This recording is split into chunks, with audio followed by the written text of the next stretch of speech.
ছবিটি দেখলে মনে হবে উঠতি বয়সী কিশোর। নাম তার আলী।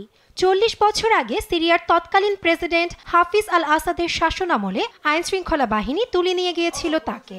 তখন থেকে আলীর খোঁজে আপ্রাণ চেষ্টা চালিয়ে যাচ্ছেন তার বড় ভাই মুয়াম্মার আল আলী।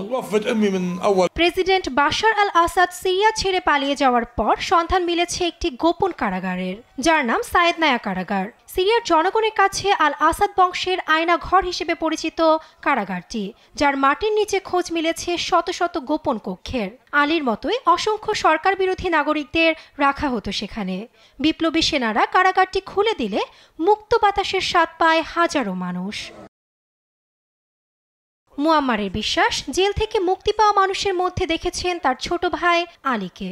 সিরিয়ার গণমাধ্যমে প্রচারিত কয়েদিদের ফুটেজ দেখে ৪০ বছর আগে হারানো ভাইকে শনাক্ত করার দাবি করেন তিনি।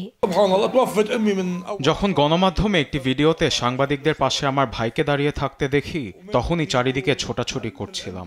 আমার চোখ দিয়ে অনবরত পানি পড়ছিল। তখনই আমি আমার ভাই বোন ও সন্তানদের ভিডিওটি পাঠিয়েছিলাম। আমার ভাইয়ের চেহারা দেখার সঙ্গে সঙ্গেই আমি তাকে চিনেছি। আলী দেখতে এখনো একই রকম আছে। আমার আত্মীয় স্বজনরাও তাকে শনাক্ত করেছে ছবি দেখে।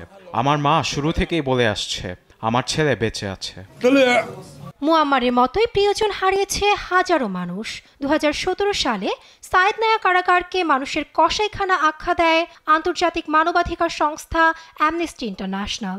এডিএমএসপির রিপোর্ট বলছে ২০১১ সাল থেকে ২০১৮ সাল পর্যন্ত এই কারাগারে বিচার বহির্ভূতভাবে হত্যা করা হয়েছে প্রায় ৩০,০০০ মানুষকে।